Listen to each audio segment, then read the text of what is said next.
Welcome back to the Raptors show on the Sportsnet Radio Network. I'm your host, Win Lou, here with co-host Blake Murphy, and we are joined on the line by Caitlin Cooper, friend of the program. She writes at Basketball She Wrote, a blog on Patreon, the number one voice of the Indiana Pacers. And we wanted to call Caitlin because, like, honestly, we gotta know how Pascal's gonna be doing in Indiana. Real well is my guess. But yeah, Caitlin will be able to break it down a little easier than we can. Exactly. So, Caitlin, I wanted to get your first, your reaction to the trade as someone on the Pacers side. How you guys feel about getting Pascal into your group and how he's going to fit in with everything you guys are already doing. Yeah, I'm really thrilled that the Pacers were able to maintain and keep all of their depth. And if it was a choice from the Pacers front office perspective, the idea of them getting players or maintaining and keeping players rather than picks is a benefit for them. Because if you look at their draft history over the last several years, going back to Miles Turner, they haven't signed any of their own draft picks to second deals other than Miles and Edmund Sumner, who is coming off a two-way deal. Wow. But when you look at their trade history and you see how they identify Victor Oladipo, Domantas Sabonis, Tyrese Halliburton, Aaron Nesmith, and bring guys in who take steps forward, they've been very good in the pro scouting department at identifying guys who can come and really mesh and fit what they do and perhaps even blossom more than what we've seen from them. So I think a really good move to get Pascal Siakam. I think he addresses the two major things that we've seen as kind of holes for the Pacers throughout this season, which is finding another secondary creator when Tyrese is seeing exaggerated coverages, whether that's being trapped, whether that's being face guarded, having somebody else who can initiate and do a little bit more of that, which I think Pascal's certainly able to do. And then defensively, just literally having somebody who's a bigger body. The game before this trade happened, they were playing in Utah, and that game started. Bruce Brown and Aaron Nesmith didn't play, granted. But Andrew Nembhard was guarding Lauri Markkanen, and when Andrew Nembhard came out, Buddy Hield was guarding Lauri Markkanen. Okay. And you can probably guess that Lauri Markkanen scored over 30 points. There's a very long list of big wings against the Pacers who either scored over 30 or had career or season highs against the Pacers. So I know Pascal has kind of had a little bit of a waning season defensively, but he doesn't have to clear a very high bar to be better than 6'5" guys trying to defend in those matchups. By the way, Rick Carlisle just saying right now as you came on that wasn't sure when Pascal will debut, but he'll join the franchise on this road trip. Tyrese Halliburton also not back tonight, but returning sometime soon. So that'd be a nice double punch of getting Tyrese Halliburton back as well as Pascal Siakam. Caitlin, you mentioned a few things there that I want to dig a little deeper on, and the defensive side. Absolutely. Like, the Pacers need help defensively. Pascal offers some size. He's had a down defensive year by his standards, but the upside there is much higher than other pieces in Indiana. Offensively, though, I'm curious. Probably the thing I'm most curious about is Pascal has spent the last couple of years with a big offensive role in Toronto in fairly limited spacing, facing a lot of extra attention from defenses, and he's done well to make the most of those, to find his mismatches, to attack, to become more of a passer and things like that. He is going to be dropped into literally a record-setting offensive environment here. How much easier do you think the game is going to get offensively for Pascal Siakam here with how the Pacers will probably use him next to Tyrese Halliburton? Yeah, I mean, it's crazy. You look at a possession that I have a screenshot of from a year ago where Pascal literally manipulated through space of 4 Pacer defenders in the paint and found the opposite corner. There's possessions this year where Miles Turner's improved against switches. So, over the last 2 seasons, if he's out there in a lineup with, Benedict Mather and Andrew Nembhard, Buddy Hield, Tyrese Halliburton, and he gets a switch, there won't be a person with even 1 foot in the paint. So just imagining how good Pascal is in those one-on-one situations and where are you going to double from? If Tyrese Halliburton's the post-entry passer, you're not going to go closest. If Buddy Hield's the next nearest on the elbow, you're not going from there. And even if you do, the rotations in the NBA, when you double from the weak side, tend to get a lot more discombobulated because you're not keeping those rotations in front. So I think he has the ability to put people in scramble situations and also just being able to play with a stretch big. Like, Toronto obviously didn't play a lot with a center last year, but I think it will be a different spacing wise having Miles out there next to him versus Jakob Poeltl being at the opposite block, especially in those post situations, which the Pacers aren't a post heavy offense, but they also don't have a lot of post threats. And that's kind of been a thing with Rick Carlisle in the past. Sabonis didn't have a lot of post ups at the beginning of his tenure, but that adjusted as the season went on. And I think that Tyrese is a very inclusive star and that they'll look for where the advantages are on the court pretty easily, in addition to how Pascal fits in a transition setting and what we already know of what he's done with that with the Raptors. Yeah, it is pretty funny now seeing the reporting come out that Pascal, if he had to request the Raptors front office, I mean, it was like Kevin Durant. Sure, everyone wants to play with Kevin Durant, but like maybe if not KD, a rim protecting, spacing five like Miles Turner I've was on the wanted top of Miles his Turner wish list. since draft night for the Raptors. So you and Pascal wanted Yeah. him, and they got Jakob instead. Unfortunately, just not the right fit with this current group. Obviously, the team has moved on. But I'm curious in terms of just the level that Indiana wants to get to with Pascal now in the group. Like, do you feel like there's an expectation? Do you think they can, depending on the matchup, of course, but can they get past the first round? Can they get past even 2 rounds? Where do you think that this changes that bottom line for them? I mean, I think it has to. I think that the expectations have to be applied. You don't make this type of trade unless you're hoping to do something in the playoffs. I mean, I said that I would rather that they kept players than picks, but you still gave up 3 picks. So Tyrese had said at media day after coming off of Team USA, he was asked, like, what's your biggest takeaway from that? And he said, I'm tired of losing. Mhm. And you could see that intensity in the in-season tournament from Tyrese and from Buddy. Neither one of them have been in the playoffs before. I think that's what you're hoping for. And even before this trade was made, the Pacers match up pretty well with Milwaukee. I mean, Giannis has that kind of humorous quote where he talked about that he stays up at night thinking about the Pacers along with other Yes. things. So um, Yeah. the It Pacers pairs so the well Pac- with Rick Carlisle's quote, by the way, sorry to distract you while we're on funny quotes.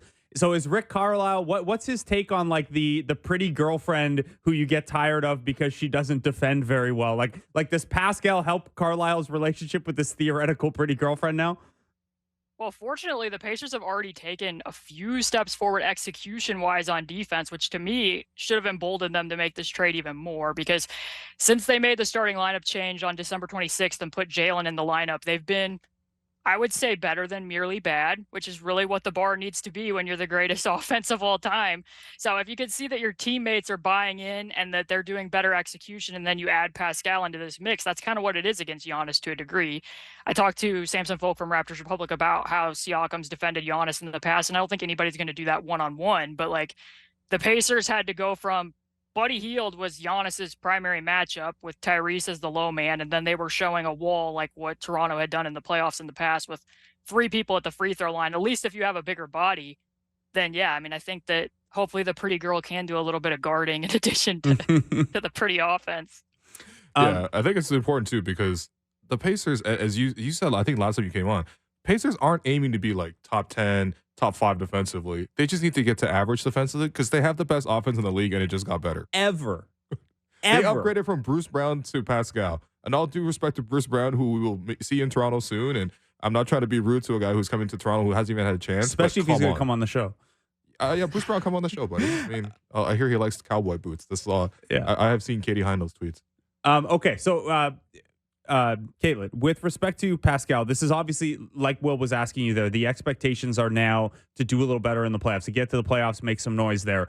This is also the fact that they were willing to trade 3 first-round picks and Bruce Brown, who, yes, while he is not Pascal Siakam, was their big free agent signing this past year. How much does that tell you about their confidence level in being able to keep Pascal Siakam as a free agent this summer? I think they have a lot of faith and trust in the idea that a player who comes here is going to really like playing with Tyrese. I think that that's what they're buying into about more than anything, and that they're going to have, max slot available to sign him to as well. But I mean, I think that that's a big part of it because this front office in the past has been very, I wouldn't necessarily say risk averse, but they've been very patient, waiting for the right moves. I know that the fan base during the last era with Sabonis and Turner and Brogdon and LeVert were getting very impatient. That was purgatorial. It was stale. They were ready for them to make moves, and it lasted clear until February, just waiting patiently for when the right move was going to be available to get Tyrese. This, they're jumping out ahead of it a little bit, right? And taking the risk that, hey, we're going to get the right guy here. If we take steps forward and he likes playing with our star, we can take a step forward too. And I felt like there was always going to be a point in time when they were going to need to do that because Indiana's not really going to get that guy in free agency, right? Like, I don't think that they probably have delusions that they're going to lure that there. And that's kind of how the CBA and the NBA has changed in a regard too, that a lot of times there isn't free agency. It more so happens in these trade situations. So I think that they had already done that early too with Tyrese, like the fact that they were willing to break from what their past history had been with signing guys to, and restricted free agency and giving DeAndre Ayton that offer sheet. Even though it was matched within 2 minutes, they showed Tyrese, like, we're going to do something we haven't done before because we believe in you. And I felt like that was kind of a key moment, even though they didn't do it again, but in showing how much that they believe in him to do these types of things. So I think that they feel pretty confident that they'll be able to retain him. Yeah, and we've seen it from a lot of the reporting already, but Tyrese was a big proponent of this. Definitely really wanted to play with Pascal, and I'm sure for Pascal that's got to be really flattering to be welcomed. I mean, he had gone to a point in Toronto where it's like if Pascal scores 30 against triple coverage, it's whatever. It's just like a literally whatever. People are just ready to move on. I think he'll be appreciated in an entirely new way going to Indiana. But I also wanted to ask on the flip side of this. So you got to see Bruce Brown for the first half of this season. You got to see Jordan Nwora for like 2 years now. What are the Raptors getting with those two? So in Bruce Brown, I think I would describe him most as a utility player. Like his roles evolve to what the team context is. So when he was in Brooklyn, a lot of times he'd get defended by the weakest defender out there. He would practically be playing in the center role and be rolling a lot, and that's where we saw him do more out of the short roll. In Denver, it was much more transition as a cutter, doing some pick and roll ball handling. That fits more what he was doing with the Pacers. There were times where if Tyrese was getting face guarded, Bruce would need to bring up the ball as the primary initiator. He did a lot in transition. His efficiency in transition is good, so that should fit with what Toronto's doing. And I think he's just really amenable to his role changing and shifting to what his teammates need. He's a good veteran. His teammates like him. I think that the Pacers mainly needed him to be a point of attack defender, and they were hoping that he would upgrade the defense. Part of the problem there is that, like Aaron Nesmith, like Andrew Nemhard, he doesn't have a lot of size for position against some of the matchups that they needed him to be out there against. So he was mainly defending at the point of attack because they typically put Tyrese Haliburton on low usage wings and take advantage of his ability to put his arms in passing lanes and roam, and also just not have that wear and tear. And I think that he might have been a little bit below my expected level at the point of attack, but for the Raptors, it'll probably be an upgrade over what you've seen early from Emmanuel Quickly, maybe even a little bit of an upgrade from what Dennis Schroeder's been, because he's been a little bit up and down. But at Dennis Schroeder's best, Bruce might be slightly below what we've seen from Dennis in the past against like the Lakers as a point of attack defender. But I think that's kind of like the 20,000 foot view of Bruce Brown. I think that Raptors fans, if he does stay put, will have a lot to like about him and be like a fan favorite role player because he just does what's asked of him. The point of attack defense, it could potentially be important too, because we've talked a lot since the OG trade that Scottie Barnes has been thrust into that role, defending all sorts of different lead ball handlers. And Scottie, I mean, it's important developmentally, but there's a physical tax to that, an energy tax to that, and it takes him out of the role he was thriving in so much, where he's not necessarily just in the weak corner and helping off free safety style, but in that lower part of the floor and creating havoc like that. Maybe Bruce Brown gives you an option like that, although, like you said, you're then playing kind of small. RJ's kind of your 3, Bruce Brown's your 2. You're dealing with a couple small point guards, but you can maybe make that fit. Offensively, you mentioned he brings the ball up a little bit. Obviously, he's been like a 3-4 assists per game guy. Given what you've seen from the Raptors offense and how they want to, be a little more free flowing, more high post stuff, more second side actions, how does his ability to be kind of a secondary playmaker potentially fit in with Toronto on offense? For the most part, he makes pretty quick decisions. The ball doesn't necessarily come to rest with him. I would point out one particular game where I think it stood out is they played the Clippers, and the Clippers in the first half were being very aggressive, blitzing Tyrese with Zubats. And the second half, the Pacers had attacked that pretty well, so they came out and they put Zubats on Bruce Brown.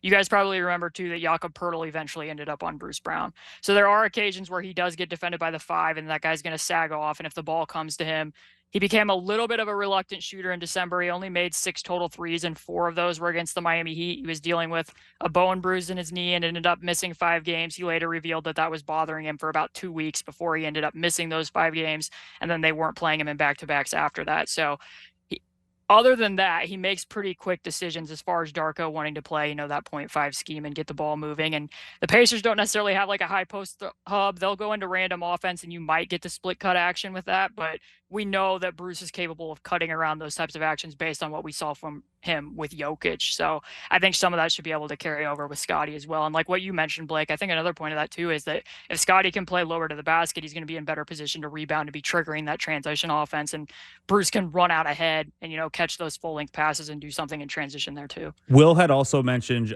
Jordan Nwora there. We've gotten a good look at it. It's year 4 at this point. He's already 25. There is some tape on him, and we know he can shoot it at least at an NBA level, less so this year, but we've got a pretty good sample that he's a decent shooter as kind of a spot up in the corner forward type. Is there any more to tap into with this? Like, was he out of the rotation because he didn't deserve rotation minutes, or was this more of the Pacers having so many guys? Is there still something we could be looking for from Nwora in a bench role here? The Pacers liked Nwora. They just have so many. They just have so much depth. They have a lot of guys who have a general claim to being able to play in the rotation. They signed Obi Toppin over the summer. He was the starting four. Then, because all three centers were playing well, they moved Jalen Smith into the starting lineup at the four.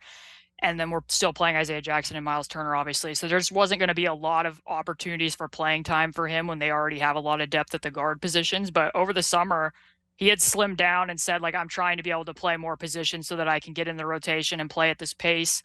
And after he initially came over from Milwaukee, like, his main role in Milwaukee was just to be like a spot up option around Giannis and Chris and Brook. But when the Pacers pivoted toward development mode, he showed that he has a little bit more in his game. The Pacers ran like this chin middle pick and roll play for him as the initiator, where they would get shake action on the back, and he actually made decent reads out of it. They would run that a couple times a game.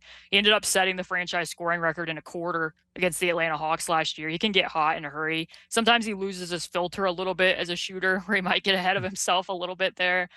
But I think that there is a little bit more to his game that he showed that he had, especially as a cutter, some connective passes. It's just that there wasn't going to be an opportunity for that here with the Pacers. He was outside the rotation, aside from if there was like injuries, which he did play a few times last week. Some good appearances for Nigeria in international ball as well. He also had one of the most incredible G League games I've ever seen at one point. He just had like he hasn't played much in the G League, but he just had one insane game one time when he was down there. So look, Jordan Nwora, though, is, and to a lesser extent, Kyra Lewis, are not the prospects that Raptors fans were talking about when we were talking about potential Pacers trade. And Caitlin, you mentioned this kind of off the top, but what is your level of surprise that Indiana was able to get this deal done without a Jarris Walker, without an Aaron Nesmith, without even a Jalen Smith not being in this deal? How surprised were you when you saw that?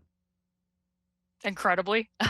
And people would have asked me going into it, like, there were people suggesting that the Pacers might give up two of Jarris and Andrew and Ben, and I felt like, oh no, I don't think that is happening. But I thought it would be at least one. And then when the reporting was coming out that they were holding pretty firm on Ben and Jarris, then you would think, oh, Jalen and Ijax have shown some stuff. Maybe it'll be one of those centers. Maybe it would be Obi Toppin, since the Pacers are getting Pascal Siakam at the 4 spot. So the fact that like I said, the fact that the Pacers were able to maintain all of their depth aside from Bruce Brown, who had been starting for them, and to be honest, Andrew Nembhard does a lot of what Bruce Brown offers, and potentially a little bit better. Andrew's the most complete defender on the roster and is the most impactful by the numbers on the roster. And he has a lot that he can show with his general feel and passing ability. So I think he should be able to step into what Bruce was already providing in that particular setting. So I know that's probably not what Raptors fans are going to want to hear, but I was pretty surprised that there wasn't somebody a little bit higher up in the rotation going out as part of the deal as well. Yeah, it's disappointing. It was disappointing for sure. I mean, the picks are fine. The picks are good. And I understand that Pascal was expiring and the contract, and we did all this conversation yesterday. But I would have loved to come out of that with someone like Andrew Nembhard, who, like, clearly the coaching staff loves Andrew for all those reasons that you just mentioned, Caitlin. So moving aside from that, I actually want to ask you, because you've done so many things to look at the Raptors. A lot of your conversations with Samson focus a lot about Scottie. And I think this is going to be a new context for him, because now Pascal is gone. Honestly, a lot of nights you won't necessarily know who is going to take over and lead the team in scoring, but the expectation is that Scottie will be the most involved and most used piece on any given night, just within the context of the whole game, not just the scoring itself. But how do you think Scottie will adapt to this now that he is now the number one focus of every opposing scouting report? I mean, I can flip that question back to the two of you a little bit and just know that, since the trade has happened, has that exactly happened with Emmanuel Quickley and RJ being added to the mix? It doesn't seem like in some of the film that I've watched and some of the stuff that I've seen that he's necessarily been asserting himself as the number one option. And that's kind of like a bit of lazy analysis, but I don't know that that's developed quite yet with the new guys that they've already added. I'm sure that's what the Raptors are hoping to get to through the back end of the season. And sometimes that can happen when, expectations shift. Mm-hmm. After these trades, it seems pretty clear that, they're building towards something with Scottie and in a rebuild mode. So maybe the coaching staff adjusts some of that, and the types of play types that you're getting to comes more naturally. And even just like the thing that Blake and I were just talking about, that if Scottie can move to the more natural position on defense that he showed promise in at the beginning of the season, and he gets to go back to doing that, maybe then he becomes the person who's triggering more offense in transition, and those touches are naturally coming to him because he already has the ball in his hands. So sometimes it's a trickle-down effect about what pieces are coming in and what role that gets him back into. So I think that's where you're hoping to get to. And just to throw a little bit of number at it, Scottie's usage has been down significantly since the trade as a scorer. But in minutes where Pascal has been off the floor, so the game last night, for example, or just in the minutes where Scottie's handling transitional units, his usage rate has still been up to the pre-trade level of around 25%. So, you look at, if RJ, Emmanuel Quickley, maybe even Dennis Schroeder all on the floor with Scottie, there are nominally fewer touches to go around. But what we've seen in those minutes is when it's Scottie and one or two instead of all three of those pieces, then the usage is still fairly there. Caitlin, where do you see the biggest challenge coming in? Like, obviously, there's extra defensive attention now, but when it comes to someone with Scottie's skill set, trying to scale that role to, from burgeoning star level to maybe potential top star level. I mean, I think it makes a big difference when you do have somebody like Quickley, because pull-up shooting is almost a cheat code in the NBA. I mean, you could see that really early on when Tyrese Halliburton came over to the Pacers, and that stuff that you could see from other screeners and people on the floor wasn't visible before he was on the team, just by virtue of the fact that he could pull up from that deep of a range. In Scottie's case, I'm sure that the overall defensive attention is going to continue to ramp up against him if he is the number one option. But I have an analogy that's somewhat Midwestern that I like to say about, wing-initiated offense and why there's a good thing to have a balance, is that pigs get fed, hogs get slaughtered. Sometimes if that's going to be your core offensive thing, it's good to be profitable, not always good to be greedy. So I think that the pieces that they've added around that can balance it out, because there was a lot of promise at the beginning of the season and has continued to be with Scottie making improved pick and roll reads and being able to drag out the defense against, next, blitz, drop. If he's able to continue to sprinkle that in, but not having to do it solely all the time as the main pick and roll initiator, I think that offers a lot of balance to the Raptors. Yeah. And I do think that adding guys like Quickley, adding RJ, and I know that there's a lot of I could definitely sense, and I know this within myself, a lot of people are waiting for the other shoe to drop. Come on, he's not going to be this efficient, this good every single game. I could see your expression. But I do think that now that there are all other young players here who are able to contribute but also be part of the future core, it doesn't fall down on Scottie every single game. And it shouldn't. And it shouldn't, because just because one star was moved doesn't mean that automatically, boom, the next thing happens.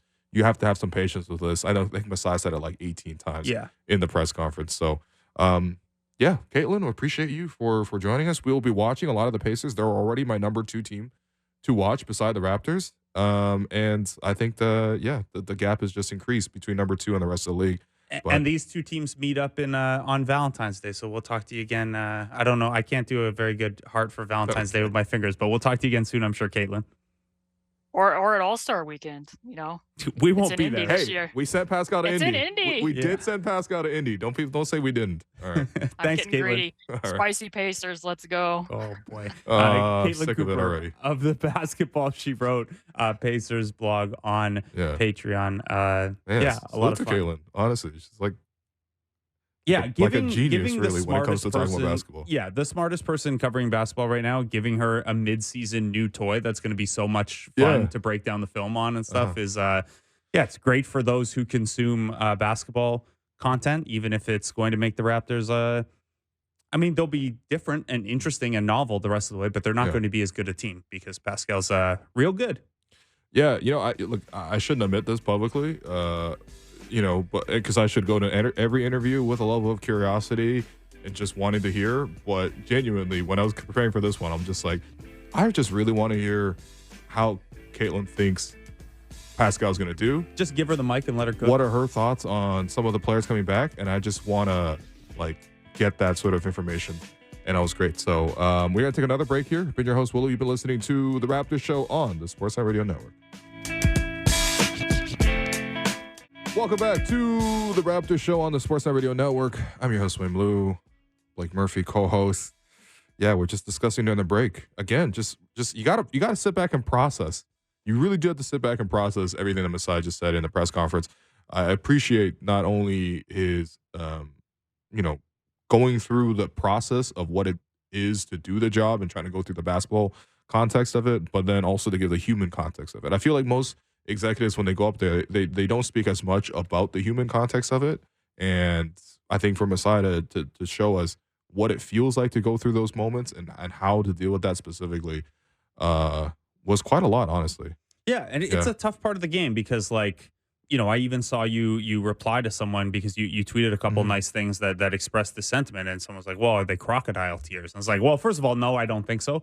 But also, that is part of this where, you know, and I'm not judging fandom. You be a fan however you want. You care about that side of things or you don't.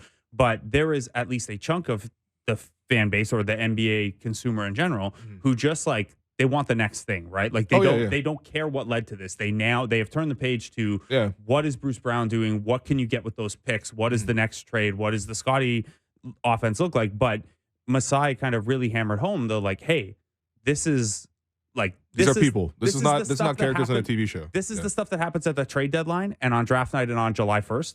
The other like 350 days of the year, this is about that family and those relationships and things like that, and trying to pull in the same direction and build a team and a culture and be together in that. And it's a difficult thing because I think you said this last segment before when we were coming out of the presser is like, we're just not set up to appreciate that stuff moment to moment. You can't do it. No, you really can't. You can only really do it in times like these. So it's cool to have, you know, a day like this. This is a side benefit of doing the trade so early where like we can actually take some time with this and process it. It's not the trade deadline and there's not like, there's a second round pick coming in for some fringe veteran that we also have to process. Yeah. No, that press conference is like one of those albums that you got to listen to a second time, a third time. Appreciate it. Tomorrow we're going to go through more. No singles, just the good album. Yeah, Masai just gave us a Sigur Rós album. Anyway, we are going to bring in Seerat Sohi of The Ringer. Obviously, an emotionally difficult day, I think, for a lot of Raptors fans. Just accepting that the era had moved on. And Seerat, I just remember so much of you being around 2019. You know, the two of us. You were at Yahoo on the American side, but you were here in Canada. I was Yahoo Sports Canada, and of course the Raptors went to the championship. It just had so many of those moments and memories, and just sort of like sitting in that era of Raptors fandom. And that era is now like officially like done. It's kind of been done anyway, but with Pascal and OG leaving, the slam cover is over. Everyone from the slam cover is gone. Yeah, that slam cover actually is a really fun reference point. If you like to be sad. But Seerat, how do we... Seerat likes to be sad. This is a great tone to introduce her on. How do we have a lot of musical overlap here. If you like to be sad, you should just check out what Blake is posting on IG with what he's been listening to, which is always similar to what I've been listening to. So yeah, this is our stuff. I feel like this is a home game for us. First of all, it feels really fitting to see your guys' faces today because of what you mentioned. But yeah, I'm just reeling. I'm reeling, honestly. That was a masterclass from Masai. He has successfully managed to just get me to forget any frustration or anger that I had. And it was also really interesting just in terms of their management philosophy too, like beyond the emotions of it. I think just the way that he talked about patience gave me a lot of insight into how incremental this entire run has been, basically since Masai got to Toronto 10 years ago.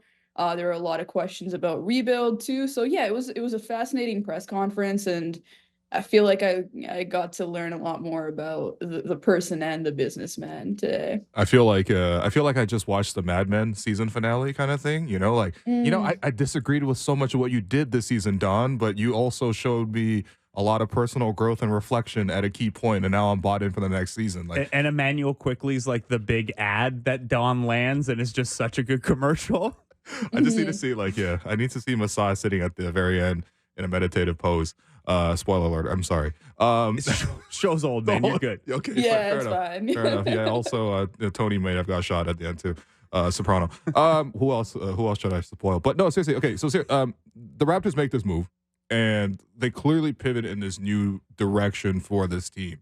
And I do feel like so much pressure has already been put on Scottie to lead this charge. He's got Emmanuel Quickly with him. He's got RJ Barrett with him. He's got whatever these picks end up becoming. I think, one thing that stuck out from the press conference, just beside talking about we need to have some patience. But I do wonder, like, when you see this, at least the team as is this going to be like a 3-year rebuild? Is it going to be a 1-year rebuild? Is it a 5-year?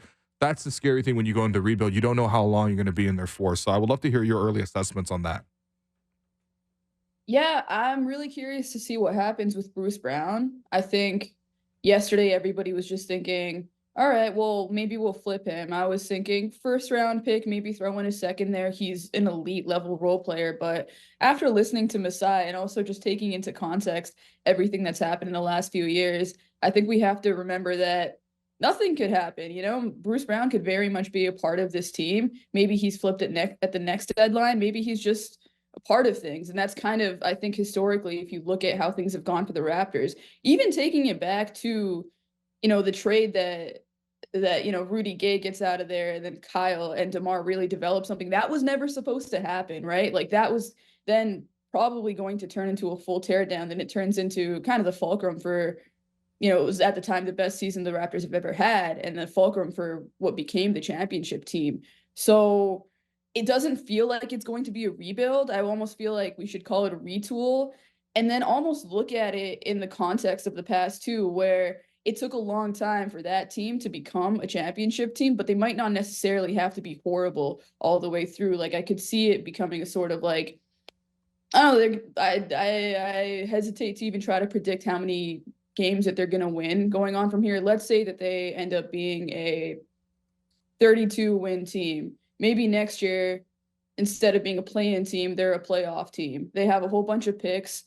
Masai just talked about potentially looking for sleepers in this draft. That I would say in an entire press conference that I felt like was pretty earnest. The way he talked about the 2024 draft is the one thing that I'm like, okay. He said Dan Tolzman's going to be mad at him. Assistant general manager Dan Tolzman, who generally is like the lead on the draft kind of stuff. He's like, oh, Dan, don't listen to this, but I'm not using all those picks, man. Yeah, that's Don Draper trying to sell me cigarettes because they're organic. By the way, I just want to include one note here because with respect to their record the rest of the way, Seerat, just because you mentioned it, this question has come in a lot. Even if the Raptors finish sixth last in the standings, which is the lowest they're going to be able to go, 45.8% chance of keeping your pick. So I wouldn't be like, I don't think they are going to approach this where like, gotta tank, because you're just not going to be able to get low enough to have even a 50-50 chance at keeping your team. So, yeah, I don't want to play limbo with Portland. I'm sorry. Yeah, so I just want to mention that because we have got that question a bunch today.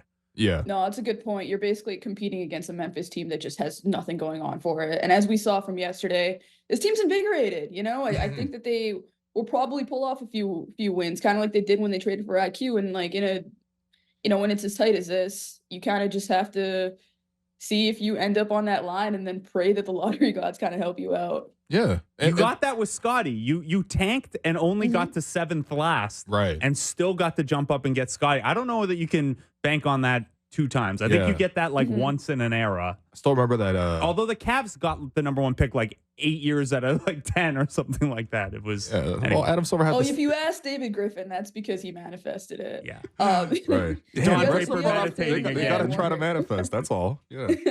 That's all. That's what the new front office needs and part of their strategy. They talked about learning how to build a young team. I think they need to do positive affirmations every morning. I think that'll be what gets things done. I'm not. Jokes aside, I do think that Darko has a lot to say in that as well. He does love. That's fair. That kind of vibe. Okay, so yeah, I mean, there's going to be a level of like luck that you need with any sort of rebuild. You need to sort of be able to find the right prospect. They got to find the right thing. It's got to be the right fit, the right personality. Blah blah blah.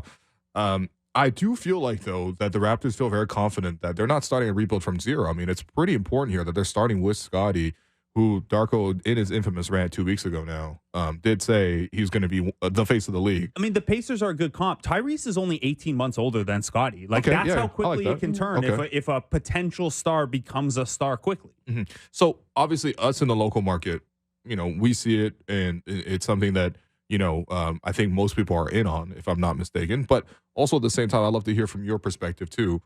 Is Scottie that building block of like franchise player? We have it in place. Now we just got to find the rest of the pieces around him as he grows. That to me is the biggest question right now.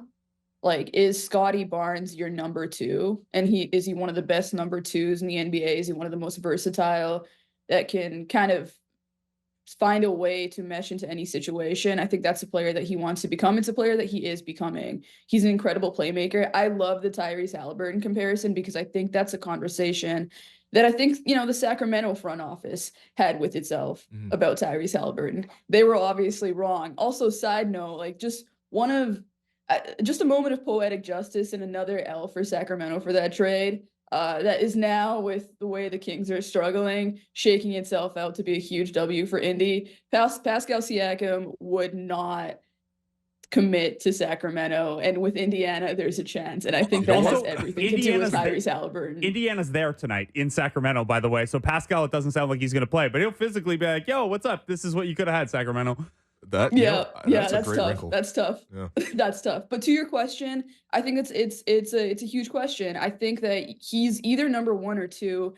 I don't know. I don't think I personally have seen enough from Scottie to say without a doubt that he's number 1. But I think if he is a number 2 guy, then you're still in a pretty good spot. And because of his playmaking, because of how he's going to be able to play on and off the ball, I don't think it necessarily matters. I think it's just something that the Raptors have to figure out in order to decide, what do we do now with all these assets that we have? Do we continue to hoard and then hopefully you get that number 1 guy, or are you looking for the number 2 guy? It's one of those questions that I think is conceptually very interesting to people like us, but in the grand scheme of team building, it sort of sorts itself out organically, and you just have to go out and try to get the best guys you can. And if that guy ends up being better than Scottie, then that means the Raptors are in a really good position at the end of the day. Yeah, and even if Scottie were to establish himself as like a number 1, you would what's better than 1 number 1? 2 number 1s. You would just go, like, there's a reason the big 3 era existed, and like cap wise, we're gonna have to move off of that roster building strategy over the next couple of years around the NBA. But yeah, there's a reason that model was so popular for so long. So Seerat, less conceptually and more like in what you're seeing, you wrote a great piece for The Ringer last February, and it was called, "Is Scottie Barnes ready to spread his parentheses big wings?" About, hey, Scottie had kind of this plateaued start to the year, but we were starting to see some of the stuff that we wanted to see in the second year. He's obviously taken a step this year as well. What do you, and this doesn't have to be, is he a number 1 or is he a number 2 thing, but just now that Pascal is not there, now that this team has firmly shifted in this direction, he's got quickly and RJ to learn to build with and stuff. What are you most curious to see from Scottie the rest of the way, or what would you like to see from him now that, the page has been turned here? I think the thing I'm most curious to see is how he does as a primary playmaker, getting all the attention on him. I think yesterday was a test case for everything that's great about Scottie, just the way that, immediately that game starts, they get out in transition, semi-transition, get doubled, get a 3. That is the Raptors with Scottie at their absolute best. He also had 5 turnovers as well. He's still very much learning. And when you put a lot of pressure on him, I think that's going to be the place for improvement for me, and just to see how that goes. And it's something that I think he will do, and I think that he can do. It's just not something that he's necessarily had to face as a primary guy, and that's going to be probably the rest of the season. That's probably going to be the biggest growing pain. The other thing, the shot is just there now at this point. Like you have to account for it. So yeah, I think that's the biggest thing. But I think he has so much potential to just become a 3-level scorer. I'm curious to see how like the pull-up game inside the arc develops too. Like that is also huge if you want to be a primary guy. But it's like it kind of, I still feel the way I did when I published that article. Granted, he was in a much worse place at the time. He was slumping, and he was just sort of trying to find his way. And at the time, once they put him at the 4, that's when he found a little bit of, just comfort. And then they immediately traded for Jakob. He didn't have as much space anymore. That is also going to be a big question for this team. I just think that with the guys that they got, with the way Scottie likes to play, IQ, the way he can drive to the rim, but he struggles with finishing at the rim. I love Yak, but having a 5 who just can't space the floor at all, that hurts. But on the other end, their defense is also so awful since the IQ trade. I see what you're also missing, Yak, but just looking at the trade, it was one of those things where I kind of wish that they were able to get Jalen Smith for that reason, just to have a shot blocking potential 3-point shooter at the same time. But maybe, hey, maybe Jonte Porter. I was gonna say, have you not seen Jonte Porter? Jonte Porter walking. No, seriously, but I think Jonte even giving us a glimpse of that is like a prototype of what would really, really work well. Like a fully consistent, good version of Jontay Porter. Seerat, I know you're not here as often anymore, but the Jontay Porter thing, people all around the GTA are now wearing big baggy T-shirts under their jerseys when they play. No, I hooped on Tuesday with the T-shirt underneath my graphic jersey. Just for him. Yeah. So did he copy that from you? Or no. okay. I got to give Jontay his flowers on this one. Yeah, it's interesting too because thinking about the team builds around the league, there are certain types of players, and obviously he's not on the level of Halliburton right now or Nikola Jokic right now, but there's a certain kind of team build where you're building around a franchise player whose best skill set is the pass. Yes, they can score when they needed to. We can definitely see that Jokic can take over and score.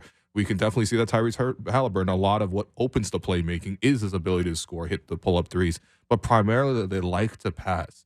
And I do feel like that style of team build makes it a lot more flexible. It's not like building around a guy who's going to score and they're very to themselves. Even like Pascal is kind of like that. Pascal has the playmaking element, but it's scoring first and then passing second kind of thing. I do feel like the Raptors have more options of how to put pieces around Scottie. It's just a question of how do they get those pieces and who those pieces are. Yeah, and like Quickly's a good example of Seerat, it kind of blends both of these things of like, well, who fits well around Scottie, but also the most important thing is talent. Like get talent in the door and we'll figure out the fit after the fact. Like to me, and we've talked about this all year, Will, the Pascal Scottie thing was not really as much about on-court to me as it was these guys are 7 years apart in age and can you be good enough while Pascal's still, a borderline all-star caliber player. There's a talent element. What do you think? Like, my guess from your comment about Jakob there is your answer for what fits best next with what they have here is a big who can space the floor a little bit. Is that fair to say? Absolutely, yeah. Just all the spacing you can get in the world for those guys, no question. I won't ramble on about it. You got it. That's what I think they need. Bad question asking, giving the answer first, and then being like, right? Yeah, that's my bad. Classic NBA reporting. I'm guilty of it too. Yeah. Okay, so I guess the other question here as we kind of turn the page, and I made the comment about the Slam cover the other day, and it's maybe not necessary to relitigate things this way because the true answer of like, well, you lost pieces from the championship core for nothing or for not enough is like, at least with some of them, I'm like, no, you got a championship. Like Mark and Serge walked and Kawhi and Danny walked, but you got the championship for that. You also lost Fred VanVleet for nothing. You kind of mishandled that. Norm, you turned into Gary Trent Jr., who maybe is or isn't a part of this future. 8 threes last night. 8 threes. And happy birthday, Gary Trent. Happy birthday, he's 25 Gary, as we now. discuss your future now. Lowry turned into a Chua and a contract that eventually became Thad Young that you gave up a first for. And now, like, the core part of this is OG and Pascal have become Quickly, Barrett, 3 firsts, and Brett Brown. Seerat, as we transition from one era to the next with Chris Boucher, the only piece left, how do you reflect on how the Raptors transitioned out of this? Like, was it worthwhile for them to, run it back the year after? Absolutely. But post Tampa tank, continue to try with this group, maybe not strike as early as they could with some of these trades. Where they are now versus maybe if they had sold on these pieces a little earlier. How do you feel about how that has played out? I think that was probably the most enlightening part of Masai's conference today. Him talking about how, it felt like he was kind of getting on this pulpit and criticizing the way the modern NBA has become so quick and how things happen so fast. It feels like something he is simultaneously adjusting to, while also pushing back against and saying, hey, like, we wanted to see what those guys look like. We believed in those guys. We wanted to give them a chance. He talked about it with the Jakob trade and how they truly, truly did believe that if that team got a big, they would have found a way to thrive. I think that the one that I criticize the most, because I see why you kept Kyle, but with Fred, I think that was just really poor asset management. I think they needed to know that was what the price was going to be. I get that there was stuff potentially happening with James Harden, but that was after having such an ugly season. I think that they just needed to let go of Fred. I think there were also some other times that they could have as well. But that was what Masai talked about. He talked a lot about patience. He also said that, maybe that was his mistake too, like being too patient in certain instances as well. So I think that's kind of where I leave it. I think that's just their philosophy, though. I think that is what kind of got them to where they are. They stuck with those KC teams for so long. And rightfully so in hindsight, right? I think like I look back at my criticism of those teams and just felt like, okay, we got the first sort of break all the records year. Now we're kind of in the position that I think the team like the Kings is now, where like the adrenaline rush of that is over. What do you do with it? And I always felt like they should just move on, but they always kept finding a way to turn good into better. And I think that's what they tried to do here. You know, looking back at the past, I can't even fault them. If you look at somebody like Pascal's trajectory, Fred's trajectory, for them to basically develop themselves from scratch, I don't blame the Raptors for thinking that could happen again, for, you know, believing their own developmental system, for, you know, especially this season, hiring a coach like Darko, who's a developmental coach. Seems like they really wanted to double down on that. So I think that every philosophy has its pros and I think it has its cons. And I think the last 2 years we've seen some of the drawbacks of that philosophy. But at the end of the day, like, we just watched that press conference for an hour. I don't think it's going to change. I think that's just how they're going to do things. Yeah. Well, that's the thing, right? It's a question of, was it bad process, or was it, and did that lead to bad results, or was it just good process that led to bad results? Like, these multiple things could be possible in this situation. I don't think the results are good. It's pretty clear, and I think you can definitely say that it was a miscalculation to let Fred go to free agency. I think that's pretty clear at this point. It was a miscalculation to get Jakob Poeltl, however reasonable the price is. Masai's like, look, I bought a couch for $200. Like, that's a good price for a couch. And it's like, dude, you did not have space for like an L couch in your, you know, bachelor apartment. That's still a bad couch. I don't care. You know, but like, still was a bad process. And I do think that they want to stick with the process. They still want to be flexible, and they still want to allow things to have the room to grow. And I do feel like, you know, we talk so much about player development. What's the secret sauce in player development? The biggest ingredient has to be patience, and has to be creating that space for that patience to happen. Because I just don't think that, like, as good as Fred and Pascal and Norm and OG and all these success stories they've had, like, they can't just walk into any franchise and just become what they are based on their own merit. All of them except OG had G League time too, right? Like, you had to have that patience, you had to have that long-term outlook. And look, patience is part of it, but so is opportunity. All those guys got to play as well. And that's something that you have no excuse for not doing now, right? It's like there's all the minutes in the world for, like, we saw Grady Dick back in the rotation last night. Sure, yeah. He knocked down 2 threes. That was nice. He had that steal on the leave your feet 360 pass that you shouldn't have done. You want to talk about process versus results? Awful like process, tremendous result. No, I like that play too, because Dennis Schroeder was standing right beside him, and Dennis has obviously played in the league for like 10 years now.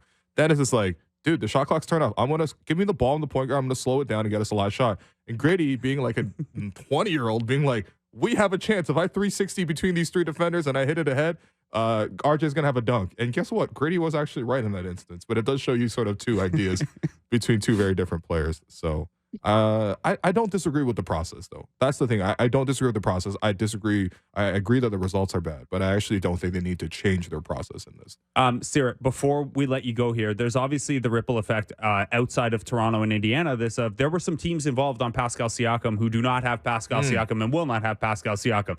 The Sacramento Kings, Dallas Mavericks, Golden State Warriors were all thought to be somewhat interested. I wanted to talk to you about the Clippers because you had that great Clippers piece last week at the Ringer, how the Los Angeles Clippers saved their season. We can do that maybe another time because the Clippers aren't going anywhere. But when you look at some of these teams that did not get Pascal Siakam, we've seen a lot of reporting that the willingness to give up assets for Zach LaVine is maybe lower than his talent level would suggest around the league. DeJounte Murray, maybe the top name now on the trade market, but not a fit everywhere, given how guard heavy some of these teams already are. What do you make of the teams that didn't get Pascal Siakam and how that could shape these next 3 weeks heading into the deadline, specifically in the West?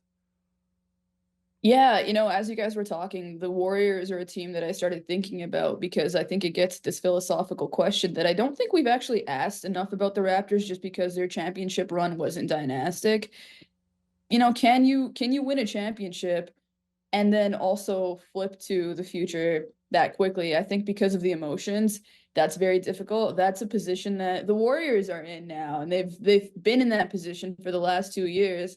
A guy that I would love to see them and other teams go after is Lauri Markkanen. I know that the price for him is pretty high right now. But maybe you say, hey, we'll take on John Collins. I want to see. I know you didn't mention them, but one team that I want to see, and I'm gonna plug our staff roundtable at the Ringer today, where I wrote about this. I think the Thunder need to go all in right now. We talked about how the NBA has become, just things change, championship windows. They come and they go away, and you don't get to decide when they are. And Masai even talked about it. The biggest step that they're going to have to take here is being instinctual. I know a team like the Thunder, they really want to see what they can be.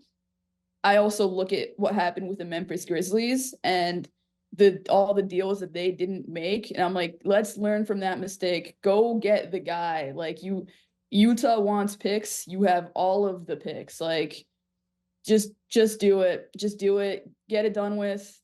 Go into the playoffs knowing that you don't have any weaknesses, or everybody has weaknesses, but the most glaring weaknesses are then taken care of. That's something I want to see. Sacramento is a team that kind of I'm a little down on, just because I just don't think that unless they're willing to put Keegan Murray in a deal, I just don't think that their asset cupboard is that good.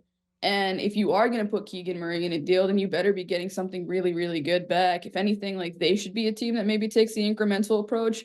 I made the comparison before, but the team that they actually kind of remind me of is the Raptors in the second year after their first sort of magical season with Kyle and DeMar, where it was just like nothing's working anymore. You bring back the same roster, and it's like just somehow the gears have, they just start mashing up against each other. That's what they feel like right now. So I think they're better on the court than what they're actually showing. You don't necessarily have to stand pat. I don't love Kevin Huerter and Harrison Barnes, but the thing is, like, nobody else does either. So I think they're kind of in a rough spot right now. They might just be kind of baked into the team that they are for the time being, unless somebody magically falls in love with them, or like there's, salary that somebody wants to get off of. I think that's why they're actually probably one of the best Zach LaVine teams, because you're not going to get a lot for him because of his contract. And that's actually a team where he'd fit in really well. I don't want to see a team like the Lakers go after him necessarily, but yeah, the Kings and LaVine, they feel like a good fit just because they're both kind of in these strange sort of stagnant positions right now. Just two lost souls finding each other at the same time. Zach LaVine and Sacramento Kings. Yeah. Seerat, appreciate you. Honestly, this was a very emotional episode for no reason, really. So I look forward to getting back to just like super dry, no emotions podcasting soon about basketball. What do you think, Sarah? Julian Baker for the walk down to the arena later? What are we playing to mourn this Raptors era? What are we doing, Blake? Ooh, that's a really good question. I think a little Graceland too. I think it's a good moment to reflect and, look back at the past and just say, hey, I'm different now. So things are going to be different now. Well said. What do you think? What do you think? I like that poll. That's a great poll, especially if you know the backstory of it, and it gets real dark real quick. But we don't need to air that part of it. All right, Seerat, appreciate you. We'll call you. Lovely seeing you guys. You too. Seerat Sohi of the Ringer. By the way, a tiny bit of news that I did the thing we're not supposed to do, and I tweeted out news while we were on the show. Whatever, man. That's cool. Jonte Porter, I'm told, is going to give up number 11 so Bruce Brown can have it. Jonte Porter is now number 34. Okay, cool. Bruce Brown will get his number 11. So, okay, all right. That's cool. I didn't know he was so attached to 11. As someone asked in my mentions, Shohei got Joe Kelly a Porsche for giving up his jersey number. What is Jonte? Jonte's going to get like a 3-pack of men's Hanes tees. Yeah, so he's going to get like a takeout order from Walk Theory. Yeah, that's a great plug, Blake, because we've been talking so much about like just emotionally heavy day, and honestly, I'm happy that I made the decision this morning to just at least get some dim sum, because I was from friends to go to Walk Theory, which is great. It's in Chinatown. And if I didn't go for dim sum this morning and we just did the show and just listened to the Masai press conference, honestly, I would not be strong enough. You know what I mean? And that's also, by the way, my pick for walking down to the arena later today. Not strong enough by Boy Genius. Oh, I thought you were going to say get dim sum on the way. I'm like, sure, I'll do that, but I'll do that happy or sad. Hey, shout out to I'm an emotional eater. Friend of the program, everything. I'm an emotional eater in both directions. It doesn't matter happy or sad. Okay, we got to take a break here and talk to Jaafar Choufani, another of Pascal's representatives. But you got a jersey to give away first. I do. Yes, me personally. The NBA All-Star Game is a month away, and you have the chance to vote for your favorite Raptors. like Scottie Barnes to the game in Indianapolis. Let him go say goodbye to Pascal in person. Vote today, and remember that tomorrow your vote counts 3 times, so make sure that you head to NBA.com or the NBA app to cast your vote tomorrow being Friday. To celebrate All-Star voting, we're giving away a signed Scottie Barnes jersey for your chance to enter to win. Text today's code word jersey to 59590. Again, today's code word is jersey. Text us in to 59590 right now to enter for your chance to win the signed Scottie Barnes jersey. Speaking of All-Star voting, little plug for tomorrow. While the Raptors don't have anyone in the top 10 at their position in All-Star voting, the returns came out today at 1 p.m., by the way, the latest returns. They do have the number 1 vote getter in G League All-Star voting, Marquise Noel. He'll be on the show tomorrow. We'll tell you a little bit more about that and promote, what a plug. Promote that as well. I like Marquise, man. He's a really confident dude. Okay, we're going to take this last break. Been your host, Willow. You've been listening to The Raptors Show on the Sportsnet Radio Network. Welcome back to The Raptors Show on the Sportsnet Radio Network. I'm your host, William Lou.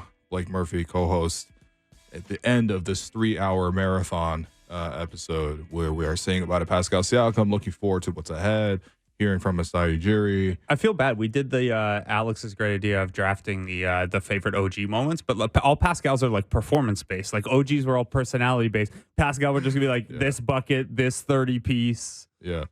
Well, he's look, I don't think he would feel bad about that. I think, he's always made it about basketball, and it's always great when you have so many basketball highlights and all those records as well. I will say probably my number 1, and I got asked about this on the TV broadcast last night, so apologies for repeating myself, but I was in New York at the NBA store when it got announced that Pascal was an All-Star starter, and his brother was there to surprise him, like he was like working as a like cash register person like at the store as like a publicity thing. And then like it comes on the air that he's being announced as an All-Star starter, and I was there for that. There were only a few of us on the road for that. I think it was just me and Mike Ganter and maybe Grange because I wasn't at Sportsnet at the time. But yeah, that was one of my favorite Pascal memories, like the family element of it, and like obviously the kind of not the absolute tippy top of his player development story, but like getting to become an All-Star in what would be a most improved player season. Everything, it was a lot of fun. Hey, someone else that might have been right there for that moment. Jaafar Choufani. Can't remember actually. Senior Vice President of Player Relations at Life Sports Agency. Jafar, were you there for when Pascal got announced as All-Star? I think this is what 2019. It would have been February 29. Or no, 2020. Yeah. Jafar, were you there? I was not there at that one. I think Todd was, but that was obviously a coordinated event. But like there's all these different things where you can kind of go. Todd and I have obviously worked with Pascal throughout his career, and I was with Pascal at the draft, and I was with Pascal on the bus at the championship parade. And then Todd was there when they announced. I mean, it's crazy when you kind of map it all out. We've kind of always been there at every step of the way with him.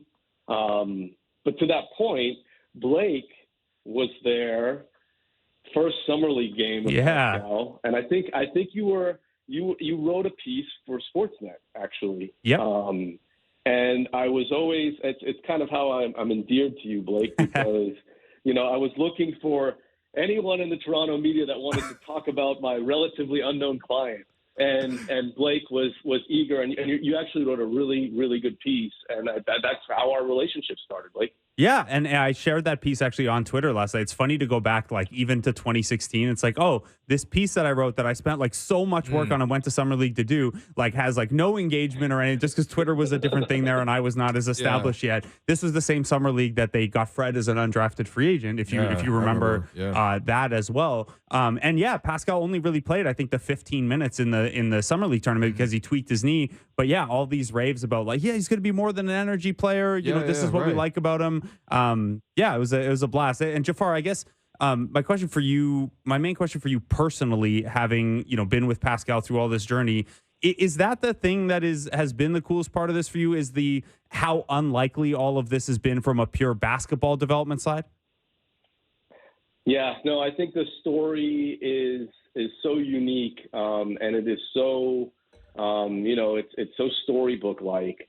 That being actually a part of it and seeing it from beginning to end and at least the part of the Toronto era has just been really, really cool. And I just was I was going back and hearing, and talking to Pascal. He was mentioning, hey, you remember that first time that we came to Toronto and we went out to eat, and we were out to eat, and they like our server literally thought we were joking that he was on the Raptors. Like it was one of those like kind of surreal moments where it's like now, and Will knows this because we've tried to set up some meetings to be out in town, and it's like Pascal got to a point where it was really hard for him to go out because like literally like we would go if we ever went out to dinner, which was rare here in the end.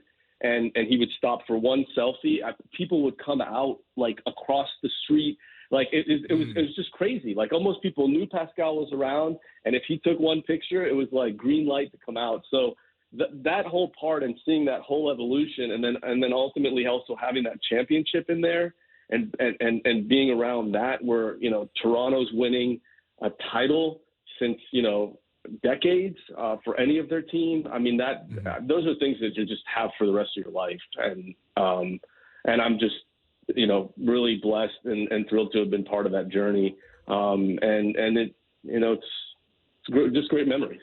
It is great memories because I think yesterday when the deal happened, like literally live on in the afternoon on our show, it was so much about like, okay, what are the moving pieces? What do they get back? Trades breaking pieces and all that kind of stuff. What's the immediate like calculus on everything? And then I think the day later, you get to really sit with the human side of it a little bit. And yeah, I mean, look, clearly the Raptors reached that point where they decided to move in a rebuild. But, there is also this big space that's left behind to appreciate like all the things that Pascal was able to do here in Toronto. And we mentioned it yesterday, top 5 in so many, categories. The top 5 in points, top 5 in assists, rebounds, games played. And I'd wonder, this might be like twisting a knife after a breaker kind of thing, but was there a desire from Pascal to eventually stick around a few more years and get even higher than top 5 in a lot of those categories? Will, I think you're going to see, and I mean, your listeners and the Raptors fans and Torontonians, if that's the actual term of people that it is are from Toronto or in Toronto. Okay, you've been here enough. You know what it is. That up. So they're going to. When Pascal actually kind of shares, kind of his thoughts and gives his goodbye message, I think it's going to be very clear that Pascal wanted to be here, and wanted to. He didn't think it was crazy that he could spend, in this day and age, spend his whole career in one place. And not so much as in just, because you had, you're going to break all these records for the franchise or be the leader and all that, but it's just more the fact that he's a loyal guy. He felt embraced by the community here. He grew up here. It represents his whole basketball career, really. So for him, there was a huge desire in that. And I think that that's where you kind of have this whole, should we trade him? Should we not trade him? Thing from the Raptors side, because Pascal was pretty adamant in wanting to stay. I mean, that wasn't any sort of tactics. Like that was his preferred desired choice. And that also made it easier for him when the rumors were out, because he would just be like, you know what, like, I'm just going to focus on the job at hand and where I want to be. And then if it happens, it happens. So, yeah. Go ahead. Sorry to interrupt. I was going to jump in and ask, like, on the human side of things, was it difficult for him at all to keep focused on the job at hand when there's, like, we saw it the last 2 weeks because we're doing the show every single day. A new report every single day. Every single day it came up on the show because there was something new or our guests wanted to talk about it. Yeah, exactly. And, of course, this has not just been the last, week or month. It's even dating back to last year, the trade deadline, more intensified at the draft. In free agency, I remember in Summer League, that was the big discussion. Everyone just kind of whispering to each other, where's Pascal going? How did he handle that as a professional? What makes Pascal such a great basketball player and so elite is his ability to, focus on certain tasks and elements, and his processing and his ability, his basketball IQ, and just his general IQ in terms of processing. So if he was approaching a lot of this through like, look, there's a task at hand. I'm under contract with the Raptors. I'm playing, XY team today, and this is what I need to do, and this is what my team expects me to do. Kind of sees every game as a challenge to try to bring out the best in himself and the best result and try to lead the team to victory. And he approached it literally game by game. And he's always done that. Like, we've always had discussions in all his prior seasons of like, games that were coming up or the week ahead and, what was going on and what things. So I think for him, it was just more like focusing on the challenge and focusing on that as kind of a part of just his everyday life as a professional basketball player is what made it kind of easy. And I was with him in Utah on Friday, and I was at that game. And I don't remember, there was probably another rumor that day, and it was one of those things where I was just kind of like, oh boy, like how's he gonna overcome this one? Mm-hmm. And it was just systematic, just went back at it and tried and gave his 100%, 110%. And that's what he's going to do every time until he's not under contract or a team tells him, hey, you don't play for us anymore, or, his basketball career is over. He's always going to give that 110%. That's just who he is. And it's a good thing, because a lot of guys would kind of succumb to that adversity, and it would really get to him. And he just kind of used the actual games as a distraction, as weird as that might seem. Mm. No, but I think that makes sense, because you see a lot of players described as like basketballs are like their place to sort of get away. And like when you're in the game, you're so focused and it's so challenging that like it just locks you into that game in that moment.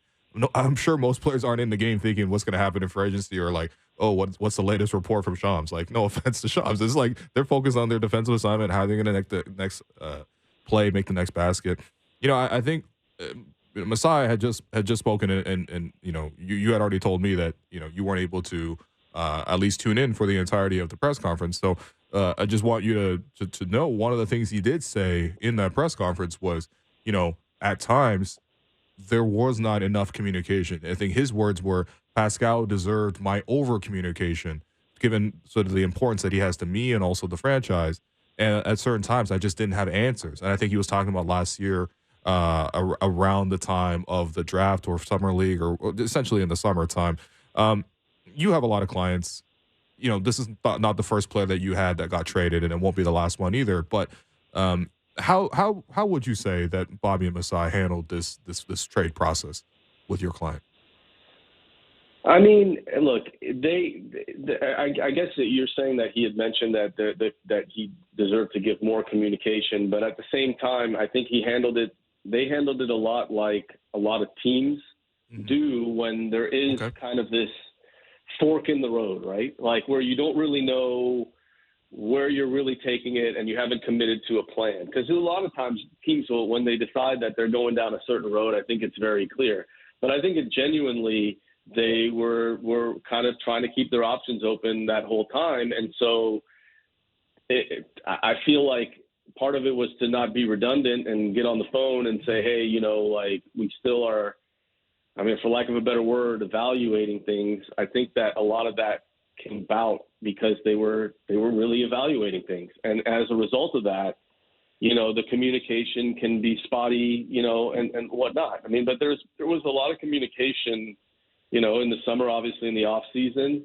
In season, there's not as much because the players are focused with the game. And then, there was a lot going on too in the off season. There was a new coach being hired. There was, obviously Fred ended up leaving. I don't think that was very much expected.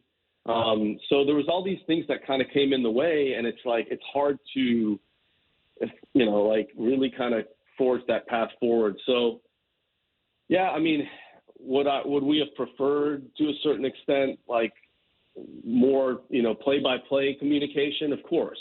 But it is what it is. And we got to this point now. And I think the main thing that I want to draw on is that the trade and the separation is not as such where there's, hard feelings on either side. And I think that that's what we as a team, me, Pascal, Todd, wanted to make sure that, like, when and if a trade happened, like that it was done the right way. And Pascal's legacy was honored, and, like there's a good separation, and both parties can move on amicably. Yeah, because, I think one thing that's, informative of the whole process, like DeMar was one of Pascal's vets, like him and Kyle, like were the main vets. And when you see it happen right in front of you with DeMar, you just hope that that doesn't make you a little bit more cynical, or that ultimately doesn't happen to you in that same way. And Masai's talked about it. I mean, he even talked about it again today about just, apologizing to DeMar and how agonizing it was to make that decision. I do feel like this process played out in a way that wasn't similar to that. I do think that, again, for Pascal, he's going to have a really good landing spot here in Indiana. I think, for a lot of Raptor fans, we're not going to be rooting for another team. But at the same time, when you turn on the TV and you see League Pass and you see Indiana Pacers, it's going to be more of a reason to tune in, not just because of their fun play style, but see how Pascal's going to do. And I'm curious in your sense, like, what's Pascal's enthusiasm right now going to Indiana? Does he have connections already with the guys there? And, how is he looking forward to this new chapter? Yeah, I mean, I think that he's very excited. They have shown a lot of interest. They were a team that has been very actively, showing their interest where they could. I've had various. Obviously, we have a client there, so we have I'm close with the organization and the main players over there. So I have always known that. Chad Buchanan at one point was with another team. When the Raptors were coming up, and he was one of the teams that had a lot of interest, and he had shown a lot of interest back when Pascal was coming in the draft. So to be able to go to a place where that people really, respect your game, and know what you can bring to their team and their franchise and their city, I mean, that's very exciting to Pascal. And I've been telling people, I kind of looked at it like historian-wise, he's kind of a modern-day Clyde Drexler, where Clyde spent all those years in Portland and was a franchise, legend for them. Went to a couple of finals, and then, midpoint of his career ends up switching, going to Houston, and ends up playing alongside, Hakeem Olajuwon, and then wins a couple of titles there. And now, you got a legend, and he's a legend in Houston, and he's a legend in Portland. And I kind of visualize that now with Pascal, that like going forward, he's got a bright future in Indiana. And can probably, win a lot of games and get up. I mean, they got a lot of records in that franchise, a pretty historic franchise, but really kind of make it up, where he has two places that he can ultimately say, hey, I'm very proud of what I've had. That would be a beautiful outcome. That's exciting to him, for sure. That would be a beautiful outcome. Jaafar, we've run out of time. We appreciate you so much. And, best of luck to Pascal. Pass this along to us. Thanks. Yeah. Thanks, Blake. Always a pleasure. All right. Real quickly, Between the Lines, brought to you by Bet Rivers. Take a chance. Raptors are +2 tonight. We don't know who's playing, so he is injured. I doubt that Bruce Brown's available for this one or any of the new technically guys they're listed as available, but whether they're actually used is a bigger question mark. We know Pascal is in a similar situation where he's there, but it doesn't sound like he's going to play, so we don't know. Yak's out. Otto remains out. The Bulls have 10 different people on their injury report, ranging from probable to out, so this could be a mess. I'm not gonna lie, based on how the Raptors did last night, you just gotta flip a coin. Yeah, this might be an emotionally a slingshot game. I don't know what I'm saying. I'm tired, man. That was Between the Lines, brought to you by Bet Rivers. Take a chance. Flip a coin on this game, seriously. That does it for us today. I've been your host, Willow. You've been listening to The Raptors Show on the Sportsnet Radio Network. Thanks once again to co-host Blake Murphy, producer Mark Boffel, Daniele Franceschi, our producer Dare Brandale, Jennifer Rolnick, David says, Jared Manatad. Big thanks to all our guests, and we'll talk to you tomorrow.